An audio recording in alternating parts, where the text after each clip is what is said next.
Back in the summer, many college football experts and several Alabama football fans were unsure if the 2021 version of the Tide football team had what it takes to compete not only on a high level, but to defend their national crown. 7 months later, Coach Nick Saban and the Tide are here in Indianapolis, ready to go back-to-back. All they have to do is beat Georgia for the second time in over a month. The SEC spring meetings usually are full of fun with all the exchanges between the coaches. But this year's event in Destin, Florida was spicy like my late grandma's gumbo because of the spat between Nick Saban and Jimbo Fisher on NIL deals. Coach Jimbo Fisher speaking to the media today and explaining that he and Coach Saban chatted in a professional manner over the recent incident. The friendship between the two may have taken a hit, but according to the Aggies head football coach, the feud is over. Moving forward, the situation is like a Linkin Park song because in the end, it doesn't even matter. The Havoc have a very special relationship with Sports Extra because Coach Glenn DeTulio was our very first guest, which was the night after he won his first SPHL championship. Coach, if we go all the way back to that, what was that 24-hour span like?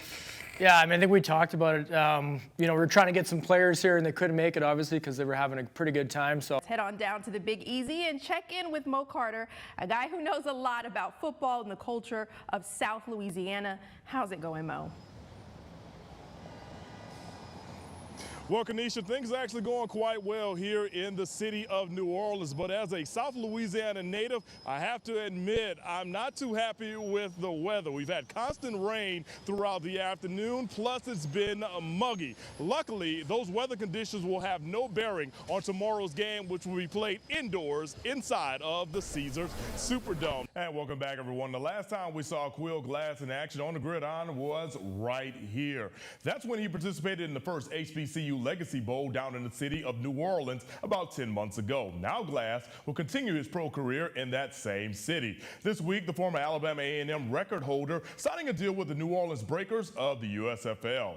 You played football here in the state of Alabama. You played football all across the entire country, but a lot of people will tell you, or at least you're going to argue, that there's no better football being played than in the state of Alabama. What makes playing high school football such a special thing in the Yellowhammer State? I think it's all about family and friends. I think when you get your family behind you, support you, and what you're doing on the football field, I think that's what makes it great here. Everybody's there on Friday night. So you're probably sitting at home wondering, Mo, how is all this going to work? Well, I've got the answer. Let's use the current rankings with the 2024 format. First, the top 4 teams that you see right here at the bottom, Georgia, Michigan, TCU, and USC, they'll all receive a bye, while teams 5 through 12 will play in the early round. Those games will take place somewhere around December the 21st. For example, Alabama would host Utah. Tennessee, they will play host to Kansas State. Now, the winners advance to quarterfinals. Those games will be played that year at the Fiesta, the Peach, the Rose, and the Sugar Bowl against the top 4 seeds, which are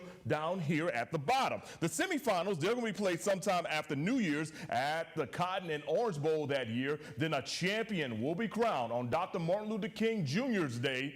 In 2025, the city of Atlanta will be the host site that year. And good evening, everyone. A total of 5 Tennessee Valley area basketball teams had an opportunity to play for championships and bring a blue map back to their respective schools. Speaking of the number 5, Pisgah's Lady Eagles were playing for their 5th straight title this morning here at the BJCC. You could tell it was state championship time for Coach Kerry Ellison because it's the only time that he pulls out that special red blazer.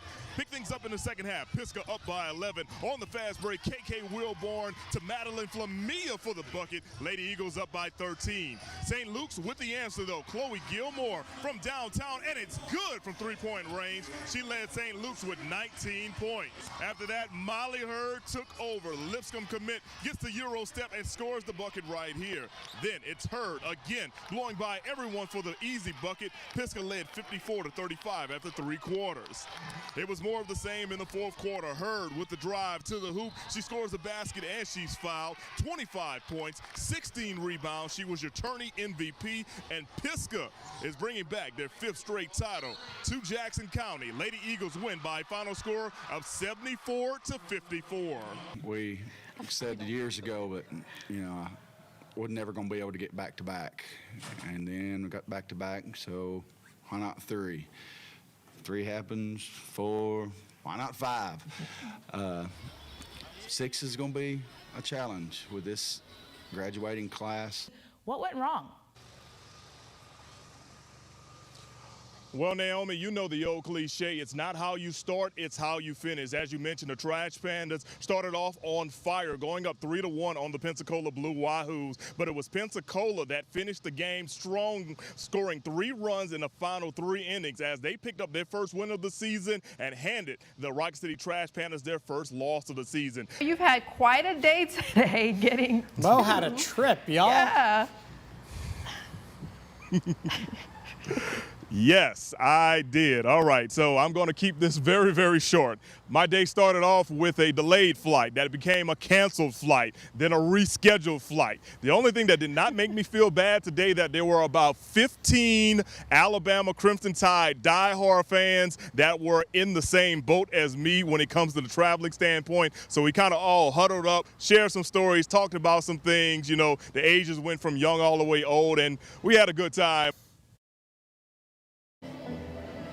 Well, Nick, to be honest with you, everything is going well, but it feels kind of strange to be in Birmingham covering an event with the Alabama A&M Bulldogs that's not the Magic City Classic or a SWAC-related event like Media Days or the baseball tournament. However, no matter what happens tonight, we know for sure that Coach Connell Manor and company are kicking off their season against the Blazers of UAB. Now, tonight will present an opportunity for us to check out that revamped Alabama A&M Bulldogs defense under new defensive coordinator Kindness Bullware. Now, this unit will have at least 10, maybe 11 new starters who join the team via the transfer portal. And right out the gate, they'll be challenged. UAB's offense averaged nearly 400 yards a game last season. Coach Manor is interested to see how his unit will defend the Blazers. We're looking for those guys to be consistent. And we need all 11 on every play to be on the same page doing their job. Because if you have one guy to go in the wrong gap, you're gonna get gashed for a big run. You get one guy blow coverage, you're gonna get a touchdown beat on you. So we're looking for consistency. We know these guys can play, but they have to be on the same page and they have to do their assignment.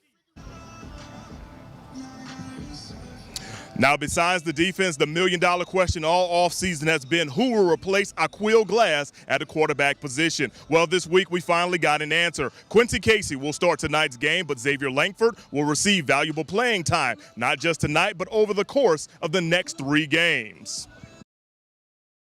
These first 3 games are filling out, see what we are. We're probably going to wind up playing both quarterbacks. Both of those guys performed well in camp. And Quincy just was able to edge him out barely. And like I said, I have confidence in both of those guys. I think both of those guys can get us where we need to be. Now, we'll have highlights coming up tonight after Penn State and Purdue right here on Fox 54. In Birmingham, covering Alabama A&M, I'm Mo Carter for Fox 54 Sports.